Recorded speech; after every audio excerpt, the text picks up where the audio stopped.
हुजूर ने तरावी की नमाज या क़यामुल लैल न उसे फर्ज करार दिया, न उसके बाजमात कोई एहतमाम किया मुस्तकिल। सिर्फ 3 रातें आपने जमात करवाई है, उसमें 8-8 रकतें आपने पढ़ी है कि जो आपका मामूल था तहज्जुद का वही पढ़ी, और तहज्जुद के वक्त ही जमात कराई है। ये है वो हदीस जिसके अलावा किसी नमाज तरावी जो है जो हम पढ़ते हैं 20 रकतें इशा के साथ मुत्तसिल, इसका कोई जिक्र न दौर नबवी में है न दौर सिद्दीक अकबर में है। ये दौर हजरत उमर की खिलाफत में हुआ है, और हम नहीं कह सकते कितने साल के बाद हुआ है। हजरत उमर रज़ी अल्लाह तआला अन्हु की खिलाफत का दौर जो है वो तो 10 बरस है, हो सकता है 5 बरस के बाद हुआ, 6 बरस के बाद हुआ, 12 हुआ है उनके है। देखिए, जैसा कि हमने खुतबे में भी देख लिया, अल्लाह ने क़यामुल लैल जो है उसे फर्ज नहीं ठहराया, ततव्वुअन। कुरान मजीद में भी उसका कोई जिक्र नहीं, अहादीस में उसकी तशरीह और तरगीब पूरी मौजूद है। एक और हदीस भी हम बाद में पढ़ेंगे इसमें। इसका पस मंजर क्या था कि इसमें छोड़ दिया गया। अब जाहिर बात है मुसलमानों में कमजोर भी है, मुसलमानों में वो मजदूरी करने वाले भी हैं, रोजा तो फर्ज है उन पर, चाहे मई का महीना है और गंदुम काटनी है, रोजा तो फिर भी रखना होगा, ये सब कुछ। लेकिन ये कि रात को फिर खड़े रहना उनके लिए, जागना मुमकिन नहीं, लिहाजा उनके ऊपर ये चीज फर्ज नहीं। हजरत उमर एक मरतबा मस्जिद में दाखिल हुए, मस्जिद नबी में, तो देखा कि कुछ लोग 8, 10, 12 जो है वो एक जो है हाफिज के पीछे खड़े हुए और कुरान सुन रहे हैं, कुछ दूसरे कोने में खड़े हैं, कुछ कहीं और खड़े हैं, मुख्तलिफ जमातें हो रही।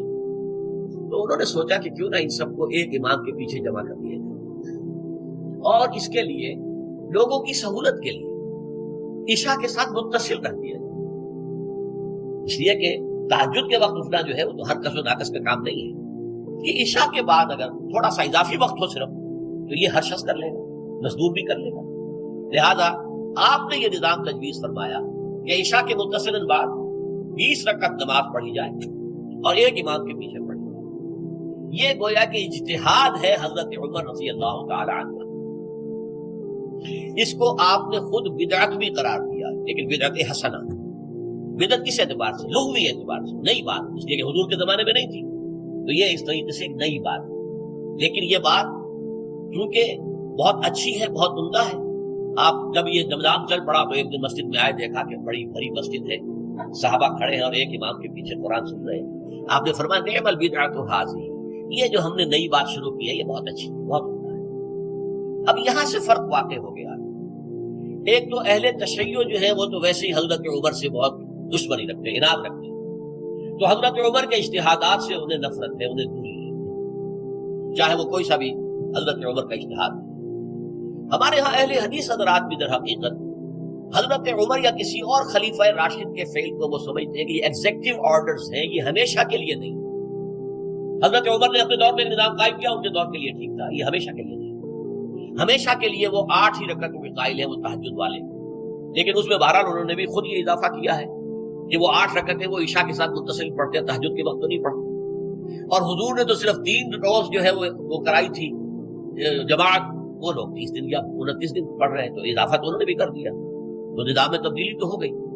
लेकिन अहले सुन्नत जो कहलाते हैं, हमारे जो 4 जो हैं, जो हमारे मसलक हैं, हनफी, मालिकी, शाफी, हम्बली, इनका इत्तेफाक है इस पर हजरत उमर का, क्योंकि उनके सामने उसूल ये है कि हुजूर ने फरमाया अलैकुम बिसुन्नती व सुन्नतिल खुलफाइर राशिदीनल महदीयीन, तुम पर लाजिम है कि मेरी सुन्नत को पकड़ो मजबूती के साथ, और मेरे खुलफाए राशिदीन महदीयीन जो है उनकी सुन्नत को पकड़ो। इस उसूल से ये चारों फिक़्हे जो है हजरत उमर के इज्तिहादात जो है उनको भी पाबंदी समझते हैं कि तमाम उम्र के लिए, क़यामत तक के लिए उम्मत मुस्लिमा पर उनकी पैरवी लाज़िम है। लिहाजा इसमें इज्मा है, और यहां तक कि ये सबसे आखिरी जो इसमें मसलक पैदा हुआ है ज़मानी एतबार से, सबसे पहले मसलक जो है हनफी पैदा हुआ है, फिर मालिकी पैदा हुआ है, फिर शाफी पैदा हुआ है, और फिर हम्बली आखिरी। और इमाम अहमद इब्न हम्बल बहुत बड़े मुहद्दिस भी हैं। मुस्नद अहमद इब्न हम्बल जो है वो बहुत बड़ी किताब है, बहुत अहम किताब है, जामे किताब है।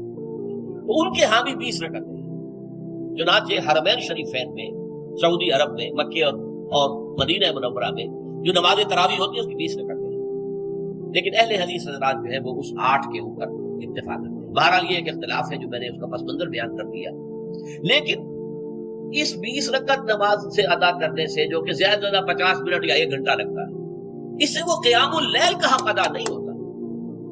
क़यामुल लैल का तो कुछ और ही तकाज़ा है। قیام کسے کہتے ہیں؟ یہ سورہ مزمل سے واضح ہوتا ہے، یا ایھا المزمل قم اللیل الا قلیلا نصفہ او انقص منہ قلیلا او زد علیہ ورتل القرآن ترتیلا۔ آدھی رات یا آدھی رات سے کچھ کم، یعنی تہائی رات یا آدھی رات سے کچھ زائد، 2/3 رات، یہ ہے قیام اللیل۔ چنانچہ سورہ مزمل ہی کی آخری آیت جو دوسرا رکوع مشتمل ہے جس پر، اس میں صاف کہہ دیا گیا ان ربک یعلم انک تقوم ادنی من ثلثی اللیل ونصفہ وثلثہ وطائفۃ من الذین معک۔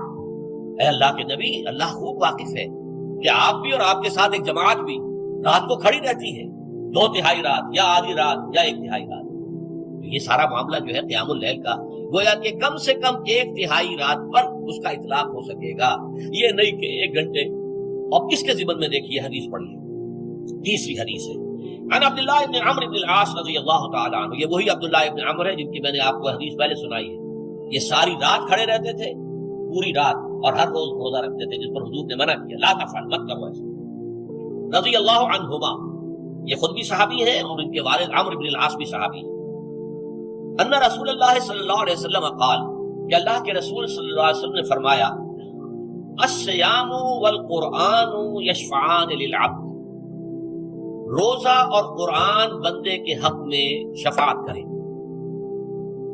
یقول الصیام، روزہ ہی عرض کرے گا اللہ کی جناب میں، اے رب پروردگار، انی منعتہ الطعام والشہوات بالنہار، میں نے تیرے اس بندے کو دن کے دوران کھانے پینے سے اور اپنی شہوت کا تقاضا پورا کرنے سے روکے رکھا، یہ میری وجہ سے روکا رہا، تو میری شفاعت اس کے حق میں قبول فرما، فشفعنی فیہ، میری شفاعت اس کے حق میں قبول فرما۔